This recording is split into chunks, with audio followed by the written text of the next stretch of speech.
sont des mensonges, à un moment donné, vous ne l'écouterez plus. Vrai ou faux? Donc si tu crois, si tu viens toujours écouter la parole de Dieu, une des raisons que ce que Dieu dit est vrai. Plus nous connaissons Dieu, plus nous avançons avec Dieu, plus nous comprenons le but de notre existence sur la terre. Notre recherche de Dieu nous éclaire par notre façon de travailler sur la terre.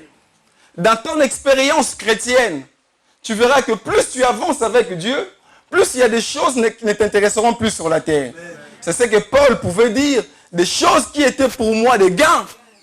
Aujourd'hui, je les regarde comme de la boue, comme de la perte. Pourquoi c'est une perte de temps pour Paul? C'est parce que Paul a découvert qu'il a été appelé à autre chose. Du coup, ce qu'il faisait avant est devenu pour lui comme une perte de temps. Obligatoirement, il pouvait les abandonner sans regret. Parce qu'il s'était dit, parce qu'il avait compris, c'est pourquoi je suis appelé, c'est à gauche et moi je me retrouvais à droite encore. Donc chacun de nous, tel que nous sommes amenés, nous sommes appelés dans notre façon de faire de tous les jours, de faire en sorte que nous puissions découvrir quel est le plan de Dieu pour notre vie. Généralement, quand on parle de ces choses, c'est tellement compliqué, ça devient un peu mystérieux. Alléluia. Les gens, ils se demandent là où tu es, mais comment eux ils font, comment eux ils découvrent. Non, c'est pas compliqué. Tu n'auras pas un tableau où Dieu va commencer à te classer de A à Z. Alléluia. Mais tu auras des orientations, tu auras des dégoûts.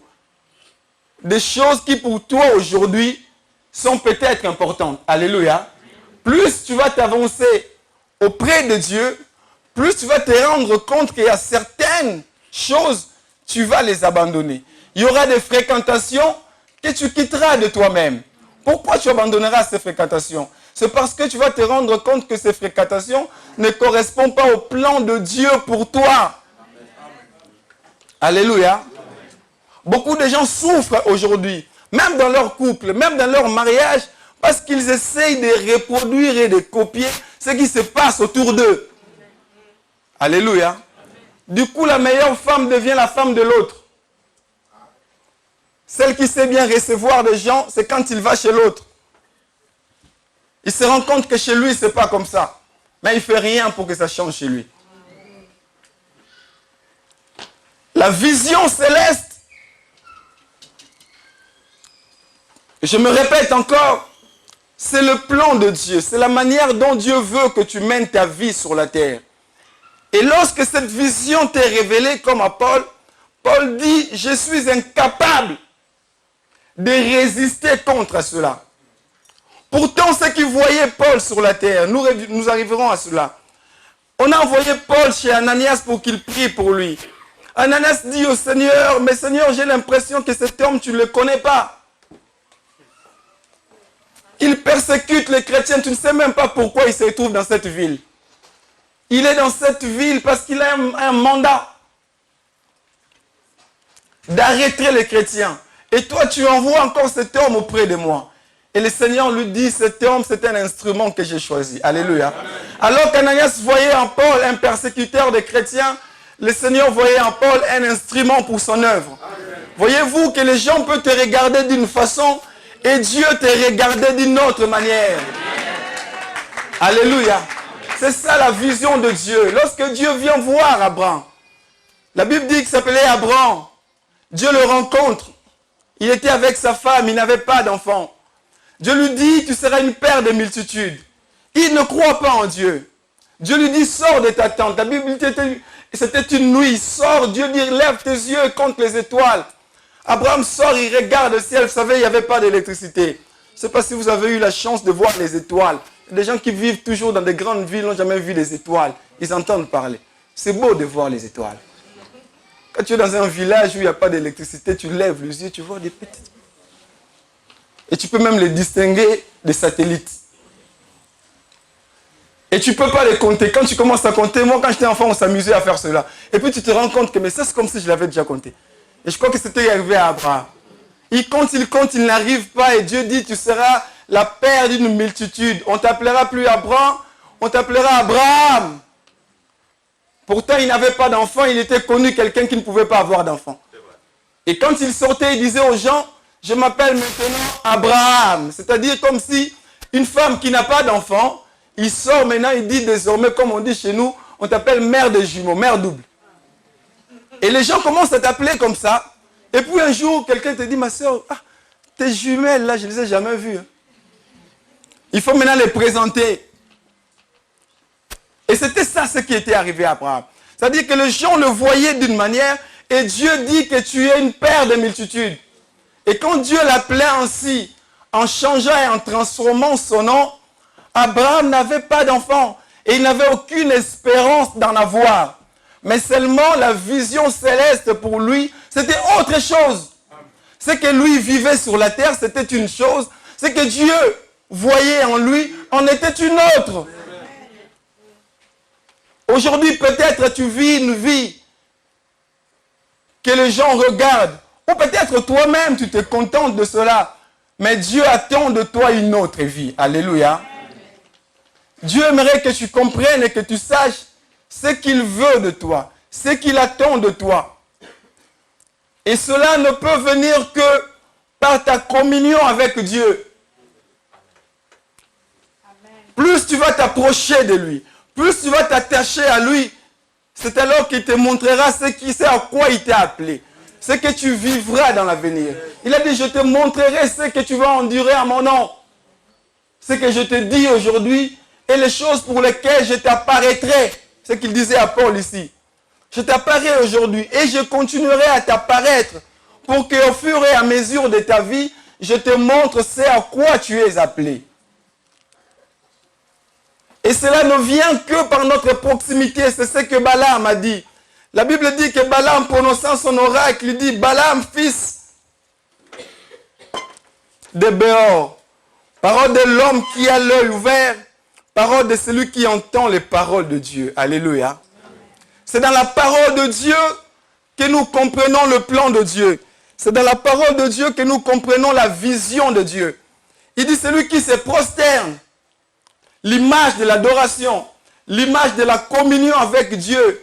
Et il dit, c'est celui-là dont les yeux s'ouvrent. Alléluia. Donc, pour connaître la vision céleste pour toi, pour connaître l'image de Dieu pour ta vie, il est important que tu puisses aimer les choses de Dieu. Il est important que tu puisses t'attacher à Dieu. Il est important que tu puisses donner un temps, un créneau de temps dans ta vie pour que tu puisses t'approcher de Dieu. Il faudra que ce soit une décision pour toi. Je veux savoir ce que Dieu veut de moi. Pour cela, il faut que je puisse m'approcher davantage de lui. Pour cela, il faut que je devienne son intime. C'est pour cela qu'il faut que je puisse encore m'avancer auprès de lui.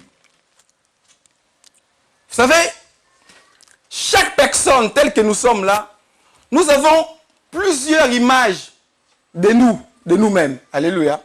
L'image de soi, ce que tu penses de toi, ce que la terre influence ta vie. Ce que tu penses toi de ta vie d'abord. Alléluia. Tel que nous sommes là, chacun de nous, même si on ne te dit rien, toi-même, au fond de toi, tu sais ce que tu es.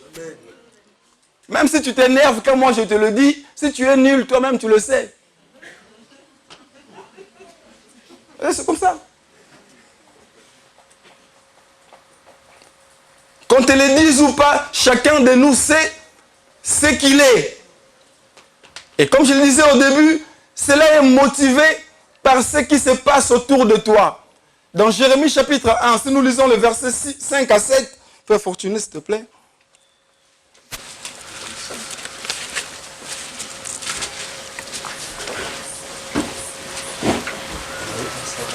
Oui, s'il te plaît.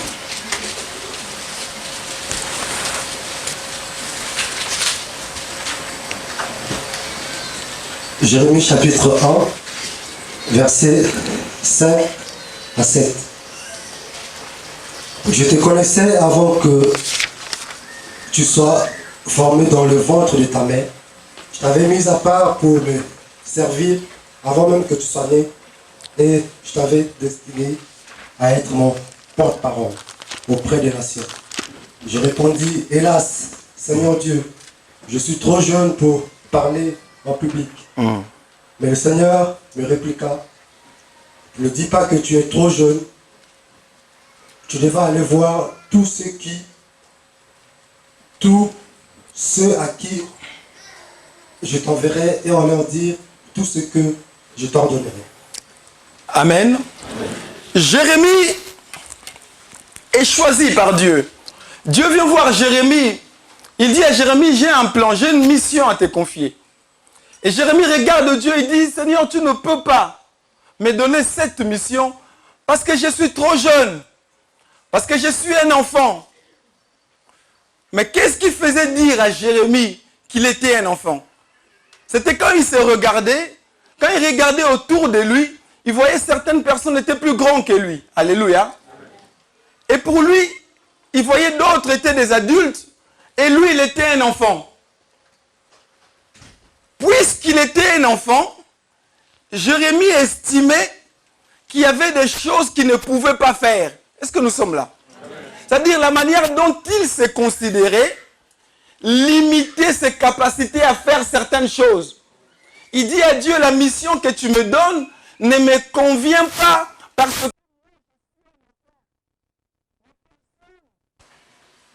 ne pouvait le limiter. Je crois peut-être que chaque fois qu'il faisait quelque chose, on lui disait, ça, c'est pas bon pour les enfants. Alléluia. Et cela a formaté sa vie. Il se regardait comme un enfant, puisqu'il se voyait en enfant, sa manière de voir les choses ou d'accomplir des choses était limitée par ses capacités d'enfant. Donc, la manière dont tu veux voir les choses pour ta vie conditionne ce que tu fais tous les jours. Alléluia. Peut-être ce que tu es en train de faire toute ta vie, jusqu'au jour d'aujourd'hui, c'est conditionné par ta façon de te considérer. Il y a certaines choses, tu ne veux peut-être pas y aller parce que tu te dis que tu n'es pas assez intelligent pour le faire. Ou tu n'es pas assez fort physiquement pour le faire. Parce que toi, tu es en train de te voir d'une manière donnée. Mais peut-être le plan de Dieu pour ta vie, c'est autre chose. Mais ta façon de voir les choses vont te limiter pour accomplir ce que Dieu entend de toi. Alléluia. C'est ce qui était passé aussi avec Moïse. Quand Dieu a appelé Moïse, Moïse a dit à Dieu, je ne sais pas parler. Je peux aller, mais je suis incapable de parler en public. Moi encore devant le roi. Moi encore devant un roi qu'on appelle Pharaon. Quand Dieu veut voir Gédéon, Gédéon dit à Dieu, pourquoi tu veux me choisir? Moi, je suis le plus petit de la famille la plus petite, de la tribu la plus petite.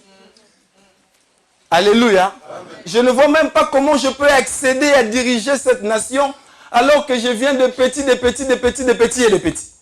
La manière dont Gédéon s'est considéré, la manière dont Gédéon, là où Gédéon s'est trouvé, limiter sa force d'avancer et d'évoluer dans la vision de Dieu. Alléluia. Amen.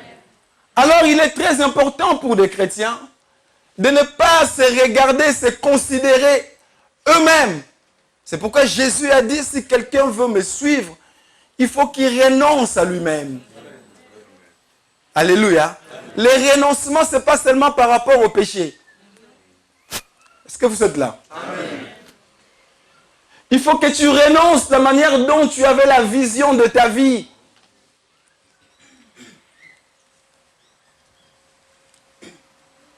Beaucoup de gens ont renoncé au péché, mais ils sont attachés encore à leur façon de considérer les choses. Jérémie ne pouvait pas aller. Dieu lui dit, ne dis plus que tu es un enfant. Alléluia. Pourquoi Dieu lui répond comme ça? Parce qu'aussi longtemps qu'il va continuer à dire qu'il est un enfant, il n'aura pas la responsabilité des choses des adultes.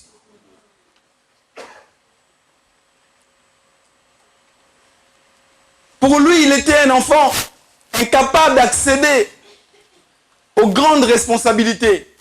Toi, ce matin, je ne sais pas pour qui tu te considères. Je ne sais pas ce qui met les barrières dans ta vie.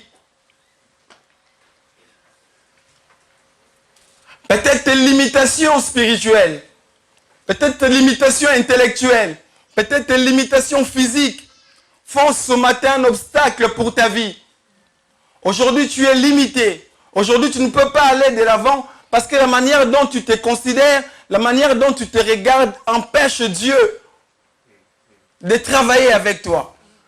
Empêche Dieu de te faire découvrir autre chose dans la vie. Alors Dieu te dit, ne dis plus que je suis ainsi ou je suis cela. Alléluia. Amen. Dieu t'interdit ce matin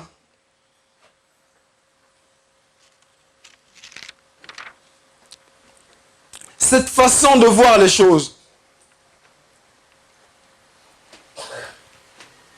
Il faudra que tu t'avances encore auprès de Dieu. Il faudra que ce matin, que tu prennes la décision de se dire que la manière dont je suis en train de me voir, ce n'est plus bien. Alléluia. Ce que je fais, ce n'est pas bien. J'ai besoin de regarder, de considérer ce que Dieu attend de moi. Frères et sœurs, comment te vois-tu ce matin? Alléluia. Spirituellement parlant, comment te vois-tu ce matin? Il y a des fois, tu es incapable de t'engager dans les choses de Dieu. Parce que tu te considères tellement pécheresse. Parce que tu te dis que je n'y arriverai pas.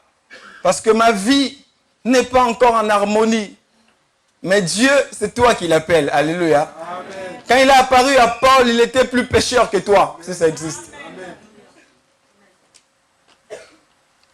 Il dit que j'allais de ville en ville, tuer, maltraiter le chrétien.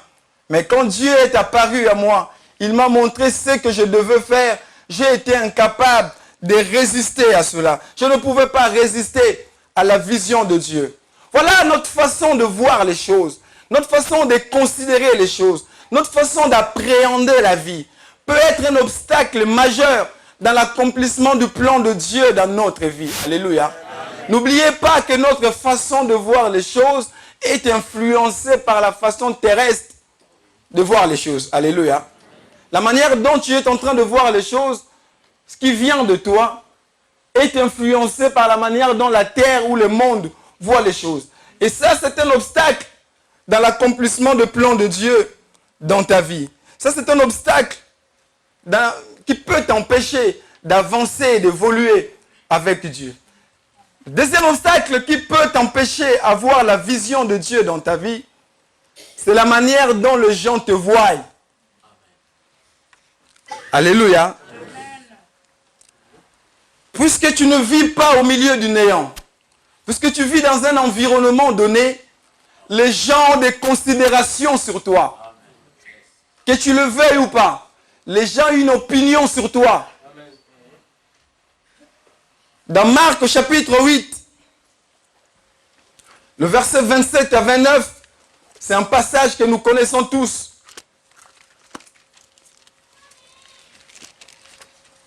Marc 8,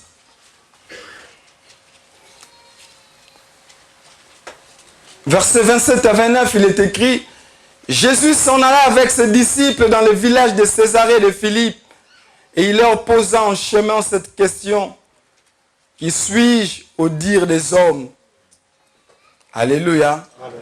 Qu'est-ce que les hommes pensent de moi? Qu'est-ce que les gens disent de moi? La Bible dit, ils répondirent: Jean-Baptiste, les autres Élie, les autres l'un des prophètes. Et vous, leur demanda-t-il, qui dites-vous que je suis? Pierre lui répondit: tu es le Christ. Alléluia. Amen. Jésus travaillait. Un jour, il est même arrivé dans une ville. La Bible dit qu'il était incapable d'accomplir le miracle dans cette ville à cause de l'attitude des gens de cette ville.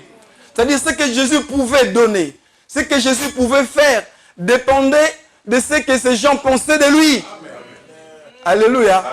Hein? Si tu veux m'écouter, ça dépend de ce que tu penses de moi. Amen. Alléluia. Amen. Mais c'est vrai. Jésus a dit un jour, quand vous allez dans une maison, si on vous reçoit en qualité de prophète, laissez la bénédiction du prophète. Amen. Si on vous laisse en qualité d'enfant de Dieu, laissez la bénédiction d'enfant de Dieu. Si on vous reçoit en la qualité de rien, laissez la bénédiction de rien du tout.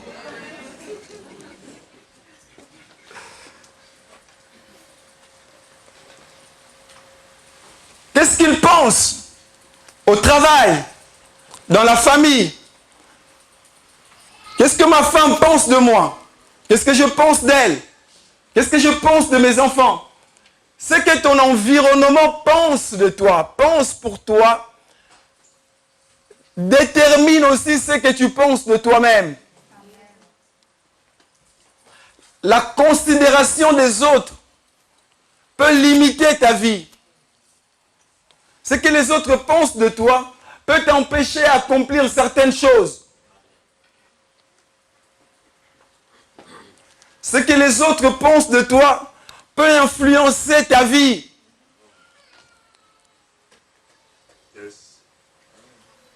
Écoute, si tu as mis une perruque ce matin, si tu croises deux personnes qui te disent que ça ne te va pas, le soir tu l'enlèves.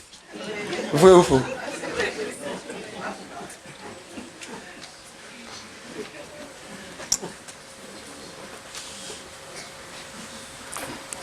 Pourtant, ce que les gens disent de toi, l'expérience nous montre dans Marc 8, tout ce que les gens disaient de Jésus n'était pas vrai. Amen. Alléluia. Amen. Tout ce que les gens disent de toi, c'est pas vrai. Amen. Même ceux qui t'acclament, c'est pas vrai.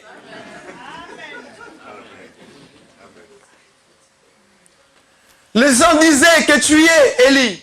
Les autres disaient qu'il était Jean-Baptiste. Les autres disaient qu'il était un des prophètes. Jésus les écoutait. N'oubliez pas qu'ils étaient 12, hein, parce que la Bible résume certaines choses. C'est-à-dire chacun avait entendu quelque part ce qu'on racontait sur Jésus. Donc tout le monde était en train de dire, Jésus les écoutait. Ils ont rencontré beaucoup de choses. Et Jésus s'est rendu compte que tout ce qu'ils ont dit ne correspondait pas à ce qu'il était. Et Jésus s'est dit que sûr et certain, mes disciples eux aussi croient à ça. Alléluia. Quand tu entends beaucoup de fois quelque chose, ça devient vrai pour toi. Et Jésus s'arrête et dit, mais vous, qu'est-ce que vous pensez? Sûrement aussi, les autres ont donné des réponses. Alléluia. Donc, autour de toi, les gens te regardent. Les gens émettent des jugements pour toi. Des jugements que tu considères positifs. Des jugements que toi, tu considères négatifs. N'oubliez pas, à cette époque, si quelqu'un pouvait penser seulement que Jésus était Élie, c'était une grande considération. Alléluia. Le fait de penser que c'était Élie. Élie, c'est quelqu'un qui a fait des choses extraordinaires en Israël. Vous vous rappelez même quand Jésus, à la montagne de la transfiguration, la Bible dit qu'Élie était apparu. Donc c'est quelqu'un de spécial pour les Israélites. Donc le fait de dire que les gens te considèrent comme Élie, Jésus pouvait se contenter de cela. Parce que c'était déjà un niveau supérieur, c'était déjà top pour lui. Mais comme c'était les considérations des hommes, Jésus savait que c'était faux. Est-ce que vous êtes là ce matin? Amen. Donc l'environnement qui nous entoure, même quand ils ne le disent pas, ils ont une façon. Et n'oubliez pas qu'ils agissent envers toi de la manière dont ils te considèrent. Amen. Alléluia. Amen. Ce que tu subis auprès d'eux vient de la manière dont ils te considèrent. Même quand tu ne le sais pas. Il y a d'autres, ils te font des méchancetés parce qu'ils te considèrent d'une autre manière. Ils n'ont jamais parlé avec toi. Mais la façon de te voir venir et revenir, il dit que tu es orgueilleux. Alléluia. Il y a des gens à qui tu n'as jamais eu de problème, mais là où il est, il pense que toi tu es mauvais. Et tu ne lui as jamais rien fait. Mais il est convaincu que tu es mauvais. C'est comme ça. Un jour, tu te demandes, mais lui, tu en prends, mais lui, là, mais tu fais les tours, mais tu te rends compte que les hommes sont comme ça. Alléluia. Donc, là, dans ton entourage, dans ton environnement, il y a aussi une façon de te regarder. Il y a aussi une façon de te voir. Et cette façon-là de te voir et de te considérer influence ta vie. Et te fait subir certaines influences. Et ça t'éloigne de la vision céleste. Ça t'éloigne de la considération de Dieu pour ta vie. Tu pourrais être amené toi aussi à répondre à leur considération. Tu pourrais être amené amené toi aussi à vivre la manière dont ils te font vivre. Tu seras amené justement à rendre des méchancetés parce que dans ton environnement, ils sont méchants envers toi. Alléluia. C'est comme ça que ça se passe. Même dans l'autre sens, ils pouvaient aussi t'amener à toi de baisser ta garde parce que dans ton environnement, tu crois qu'ils sont gentils. Alors que c'est faux. Alléluia. Donc la manière dont les gens te voient, la manière dont les gens te considèrent, influence ta façon d'agir sur la terre et t'éloigne du plan de Dieu dans ta vie. Jésus dit aux disciples, mais vous, que dites-vous que je suis? La Bible dit que Pierre répondit, tu es le Christ. Le Christ, c'est le Messie, c'est l'envoyé de Dieu, c'est le Fils du Dieu vivant. Jésus dit, c'est vrai, voilà la vision céleste pour moi.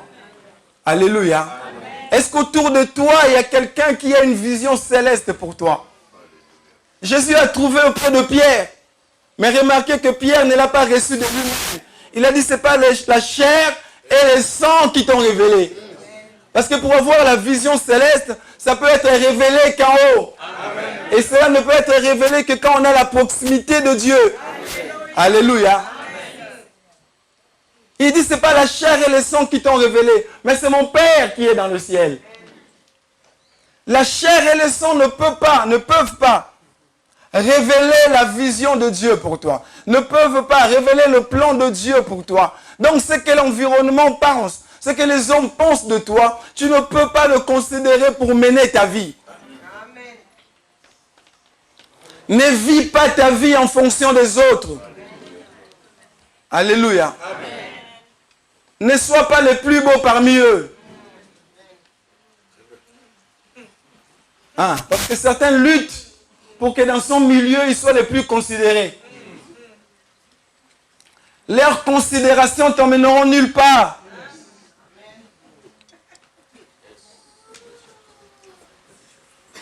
Beaucoup de chrétiens sont sous l'influence des païens.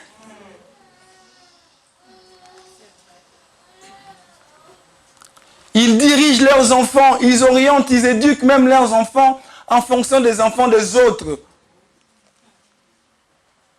Même si son enfant veut faire coiffure comme les autres, elle bac général, il veut que le sien aussi fasse général. Arrête ça.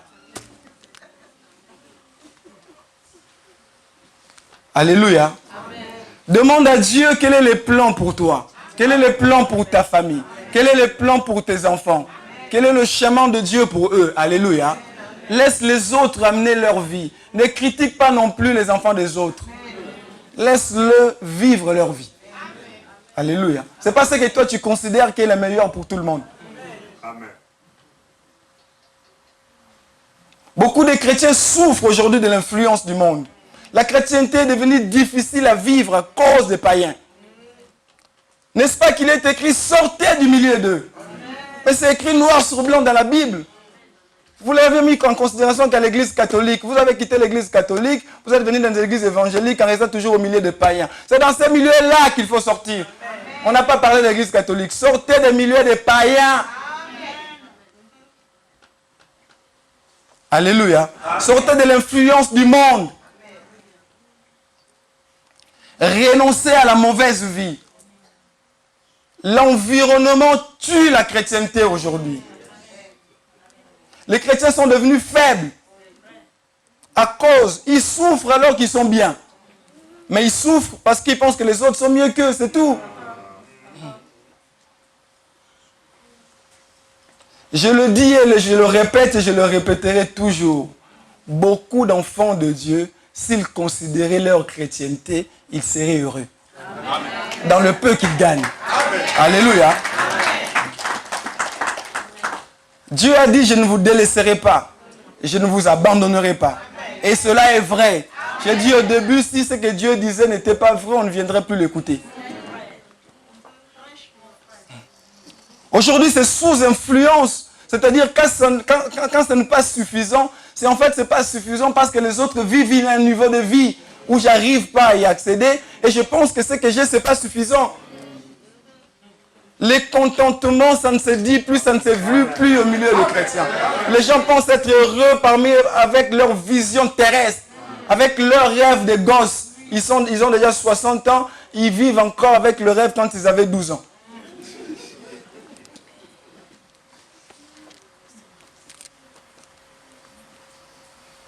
Quand je prêche en cette période, je dis toujours cette phrase que les vacances arrivent.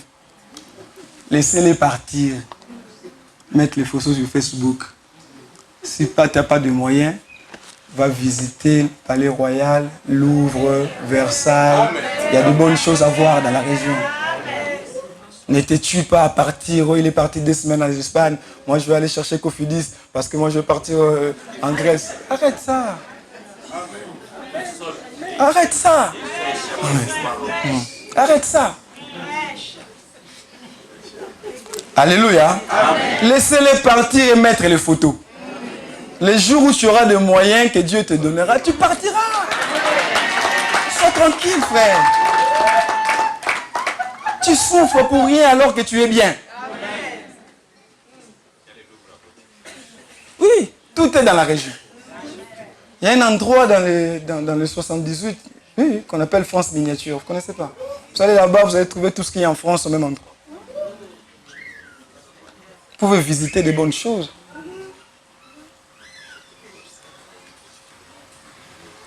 Les soldes arrivent. C'est pas parce qu'on a dit moins 70% qu'on t'a dit achète. Ça ne veut pas dire ça, moins 70%. Alléluia.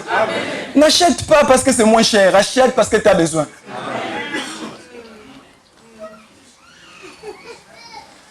Sortez du milieu d'eux. Sortez de l'influence du monde.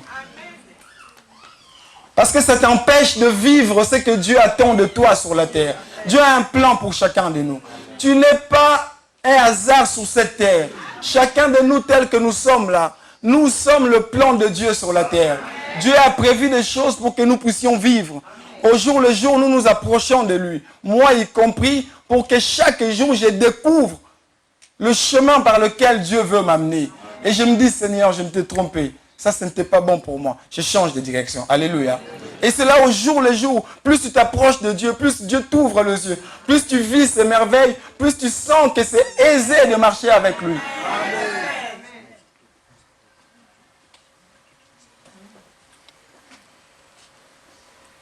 En conséquence, au roi Agrippa, je n'ai pas pu résister à la vision céleste. Alléluia. Quand la vision céleste t'apparaît, tu ne pourras pas résister. Quand tu sais ce que Dieu veut pour toi, tu ne pourras pas résister. Alors, mets toute ta force à la recherche du plan de Dieu. Mets toute ta force à la recherche de la vision de Dieu pour ta vie. Que ce que tu considères, ce que les autres considèrent pour toi, ne puisse pas t'influencer. Alléluia. Amen. Le troisième obstacle, j'annonce seulement le titre et on s'arrête là,